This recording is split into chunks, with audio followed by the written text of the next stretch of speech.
dando agora as coisas que eu ia mostrar para você, agora está difícil para me ensinar. Vou marcar aqui. Por volta de 1780, todo este sul de Minas aqui, essa micro-região, ela era chamada de Sertão da Pedra Branca. Compreendia os municípios de Dom Viçoso, São Lourenço, Pouso Alto, Olímpio Noronha, Cristina, Carmo de Minas, devido à grande pedra que existe lá em Cristina, na divisa com Pedralva, a Pedra Branca. E nessa época era um grande sertão aqui, realmente. E o governo do Império nessa época começou a dividir toda essa micro-região do sul de Minas em sesmarias, que eram grandes pedaços de terras, e doavam para amigos do Império, né? Essa região aqui de Dom Viçoso, Cristina, na época, pertenciam a Baipendi, que depois passou para Pouso Alto. Essas sesmarias foram sendo doadas, no tamanho dos municípios praticamente, eram grandes fazendas. E aqui na região de Dom Viçoso foram duas sesmarias. Foi a sesmaria do Urutu, que compreendia uma boa parte de Dom Viçoso, e a outra a sesmaria Santa Cruz dos Pintos, que compreendia outra parte de Dom Viçoso e o bairro dos Pintos Negreiros, né? Depois de um certo tempo foram sendo vendidas, divididas, né?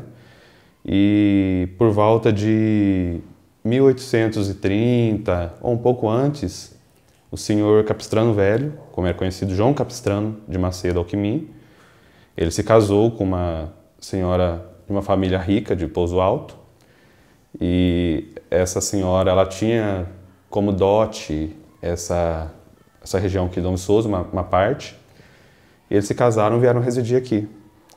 E assim, eles foram os primeiros moradores, aí junto com eles vieram alguns escravos na época, e também vieram moradores no fogo, que era a gíria na época. Moradores no fogo é como se chamam colonos, pessoas que vinham viver na terra, não eram escravos, mas assim, ganhavam um pedaço de terra para poder trabalhar, porque as fazendas eram enormes, e em troca disso eles trabalhavam para o dono da terra também e tinham seu próprio pedaço. E foi surgindo a povoação por volta de 1830. E o Capistrano Velho, ele construiu a sede dele, da fazenda, onde hoje é o centro da cidade. Mas a cidade em si, na época, começou a surgir no bairro Viçoso Velho. E lá nessa época chegou a ter escola, que era chamada Casa de Instrução, chegou a ter uma capela, que eventualmente vinham padres fazer batismos, crismas, casamentos, e também tinha casa paroquial, chegou a ter uma casa paroquial. E o pessoal começou a residir lá. E isso foi até mais ou menos 1880, por exemplo. Casei com 18 anos, tive 9 filhos e 14 netos e 13 bisnetos. Aí a gente foi morar na roça. Meu pai foi tomar conta de uma fazenda lá, no Canelá. Aí a gente foi criada lá. Eu estudei lá, fui criada lá. Aí vim de lá com 20 anos. Cheguei aqui, logo passou um ano eu casei. Minha cama era de 4 palcos de gancho, que cortava, estrado de bambu, colchão de palha. Quando fazia aquele frio, juntava os filhos tudo na cama, jogava os trapos por cima para cobrir. Sério. E assim eu fui vivendo, crescendo. Meus filhos homens faziam o serviço de casa e as mulheres saíam trabalhar para fora, né? Para melhorar a vida. E graças a Deus venci. Nasci aqui em Dom Viçoso, fui criado aqui até os 12 anos. Aos 12 anos fui embora para São Paulo, né? Aí fiquei lá em São Paulo até meus 24 anos e depois eu vim para cá. Mas eu fui para lá, para São Paulo, mas eu tinha vontade de vir embora para cá, né? Aí tava comentando com o senhor que mexe com churrasco, vende nas ruas lá. Aí eu falei para ele que estava desempregado, aí ele pegou e me deu uma ideia de fazer espeto para vender. Aí eu comecei a fazer lá, em São Paulo. Porque nós morávamos na Zona Norte lá, era perto da Serra da Cantareira, e lá tinha muito mato, e tinha os bambuzeiros lá no mato, né? Aí o que eu fazia? Eu pegava a bicicleta, ia até lá no mato, cortava o bambu na medida e trazia e fazia em casa onde eu morava lá. Aí começou a dar certo. Aí que surgiu de eu vir embora para Minas, porque aqui tinha matéria-prima em abundância, né? Bastante matéria-prima. Aí eu eu vim para cá e comecei a fazer o palito aqui. Só que quando nós começamos a fazer o palito, nós fazia tudo na mão. É tudo artesanal mesmo. E eu pegava, fazia os espetos aqui e levava para São Paulo para vender. E nesse intervalo que eu ia lá fazer as vendas lá, o pessoal copiou aqui, entendeu? Aí começaram a fazer a fazer também os espetos. Foi aonde começou os espetos aqui, em Dom Souza. Eu fui a primeira pessoa que trouxe ele para cá.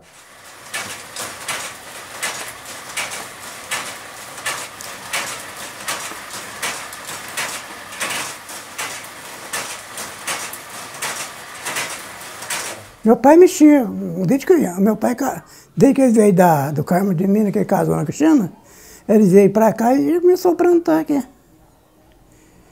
Ele começou a plantar aqui, fomos aqui em 46. E nós paramos em 70.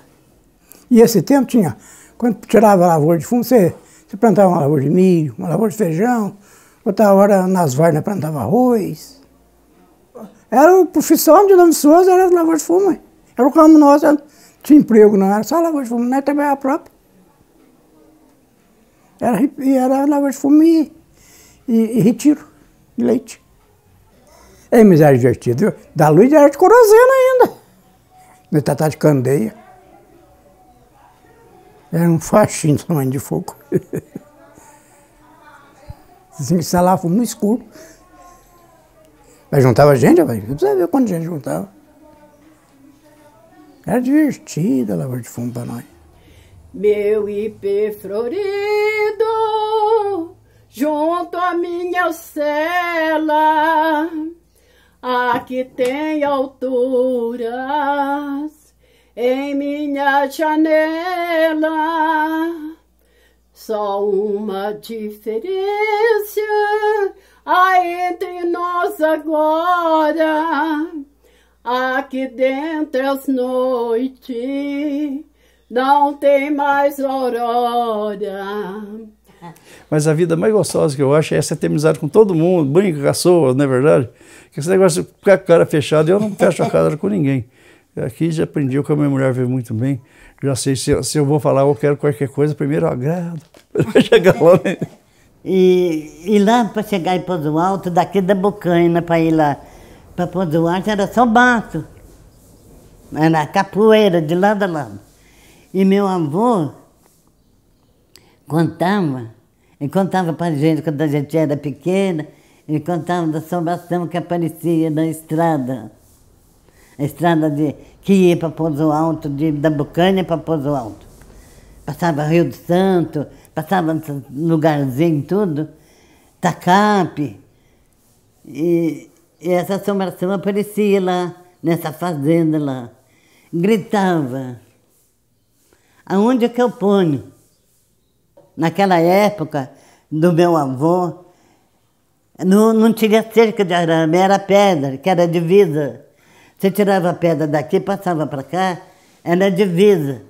E esse homem roubou do outro fazendeiro a metade da fazenda. Tirou a pedra do lugar, pôs do outro lugar. E ele morreu e ficou gritando. Aonde é que eu pus? Né? Aí chegou esse homem lá na venda, do outro lado, fazer compra. O dono da venda falou, olha, compadre, não vai embora, que a assombração vai cercar a senhora. Ele falou assim, eu quero encontrar com ela mesmo. E foi embora. Quando chegou nesse lugar, lá no barranco, aquele homem de pé perguntou para ele, aonde é que eu ponho com a pedra na cabeça? Aí ele foi e falou para ele assim, olha, desgraçado, vai pôr o que você tirou. Agora você tirou, agora quer que eu vou pergunta para mim aonde que você põe? Então vai pôr o que você tirou. Aí o homem respondeu para o outro homem, olha, faz muitos anos que eu estou padecendo aqui nesse pedaço. A minha sentença que Deus me deu, de eu ficar com essa pedra na cabeça, até o dia que eu encontrasse uma pessoa de coragem. Tá? Hoje eu encontrei, hoje eu estou salvo. Você me salvou. Você mandou eu pôr a pedra hoje que eu tirei, então eu vou lá pôr. Vamos lá comigo. Ele falou assim, não, o dia que você tirou, você não me chamou para tirar, agora hoje você está me chamando? Então, essa assombração apareceu lá, no caminho de Pouso Alto.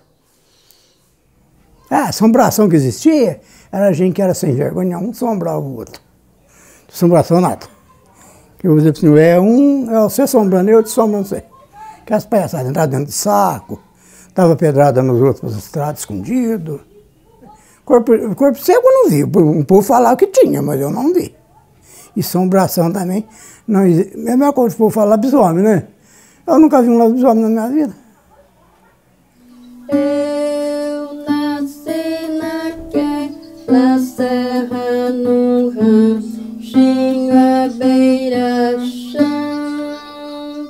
tudo cheio de buraco onde a lua faz clarão. Eu choro que vai caindo devagar, vai se sumindo, como as águas vão pro mar. Nesta viola eu canto e gemo de verdade. Cada quadra representa uma saudade. Quando o Capistrano Velho adquiriu essas terras, comprou mais, herdou junto com a esposa, ele nomeou, como ele era devoto de Nossa Senhora do Rosário, e nomeou a fazenda como Nossa Senhora do Rosário.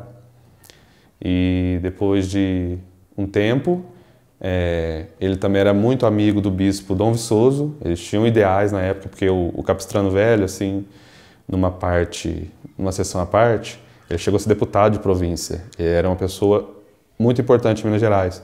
Ele participou da primeira Revolução Republicana, em 1842, e, de certa forma, ele tinha uns ideais republicanos, que eram a abolição, junto com o bispo Dom Viçoso. O bispo Dom Viçoso foi o primeiro no Brasil a instaurar uma lei dentro da igreja que os padres não poderiam ter escravos, que até aquele momento os padres também tinham escravos, e ele proibiu. E ele também começou a permitir que negros se tornassem padres, frequentassem o clero, subindo, né, nas patentes do clero. E aí, por homenagem, quando o bispo, um pouco antes do bispo falecer, por eles terem esse ideal em comum, aí ele nomeou a povoação de Nossa Senhora do Rosário de Dom Viçoso. A banda era muito bonita antigamente. Tá ali, né, o coreto, tocar no coreto, sabe? Todo domingo, a gente passeando lá no Alto Jardim, era assim de gente, ó. E a banda tocava até tarde. Abel Zacaria, meu pai, meu avô, quase uma família só dele que tocava. A banda, assim, na época, ela era muito ovacionada. O pessoal gostava muito de tocar. E o Zacarias era muito querido na cidade. Ele sempre participava dos leilões, era uma pessoa muito extrovertida, como contam na época. E ele era realmente um músico muito, muito bom. E ele tocava tudo de ouvido, você chegava, assobiava para ele e já escrevia a partitura ali da música, estava assobiando. Ouvia no rádio, ficava escrevendo, tudo ele captava. Diz que uma vez foram matar um porco perto dele, aí ele falou assim, nossa, mas esse porco aí tá morrendo em sol sustenido, porque o porco tava grunhindo, né, na hora da morte, e ele escutou, e ele sabia qualquer som, ele já sabia identificar a nota.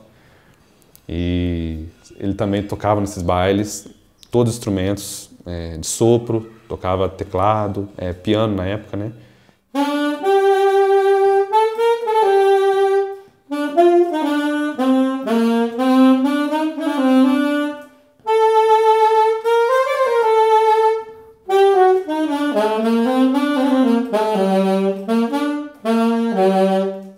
Então, aí eu casei, fui para a Serra, morava na Serra. Aí a minha amiga Célia, que é a mãe da Vanessa, sabe? Então a gente foi colega de aula, tá? Aí um dia a gente estava ali na quadra, ela me pergunta, Musa, vou fazer uma folia de reis, você topa cantar? Falei, topo.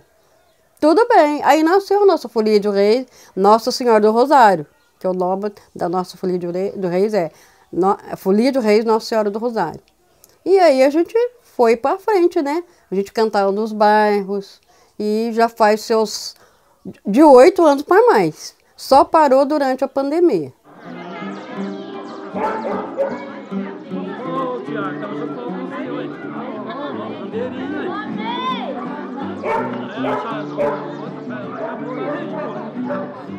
Cinco de dezembro, quando o galo deu sinal que nasceu um menino Deus numa noite de Natal.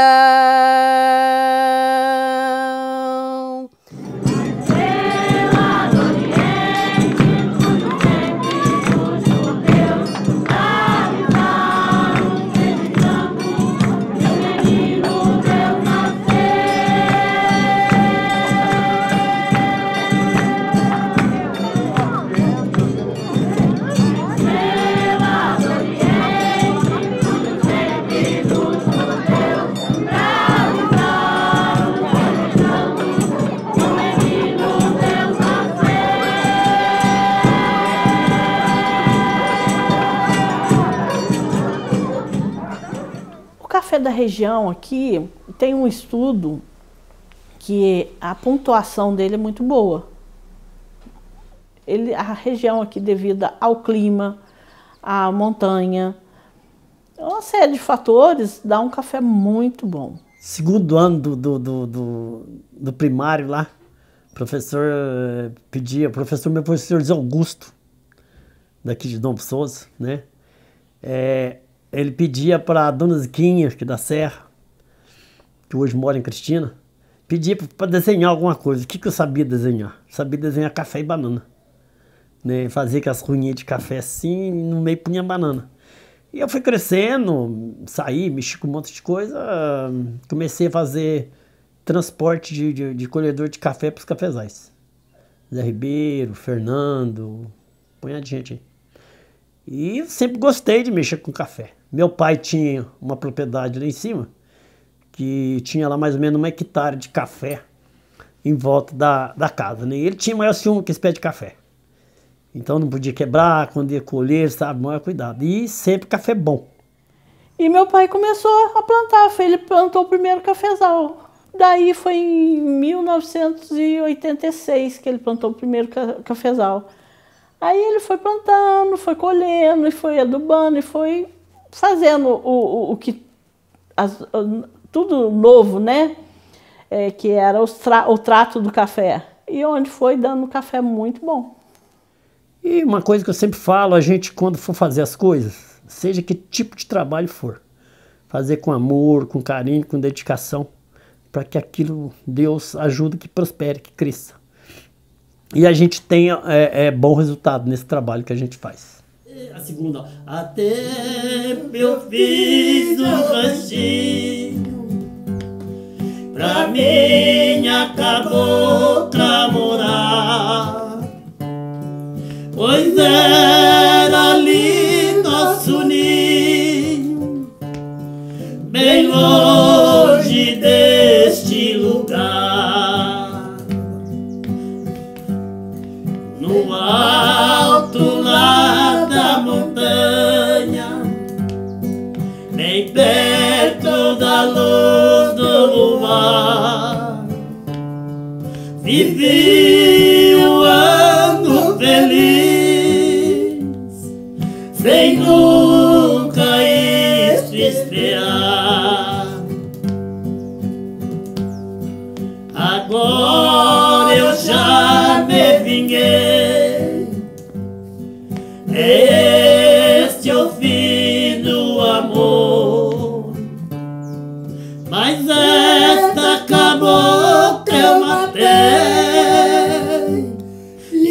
minha história, doutor.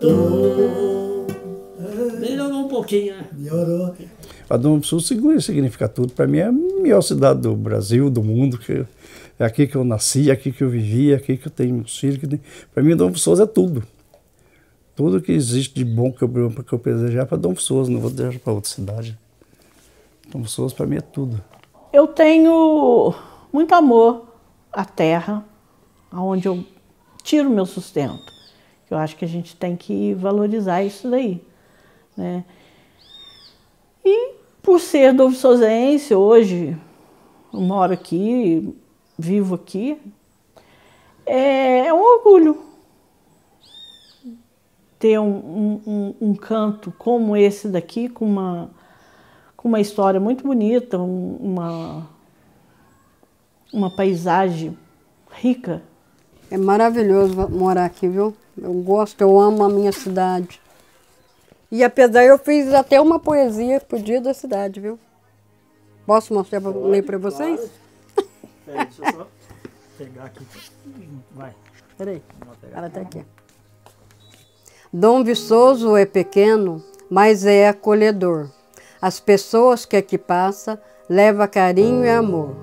Aqui saímos tranquilos, nenhuma preocupação, porque um respeita o outro e tem Deus no coração.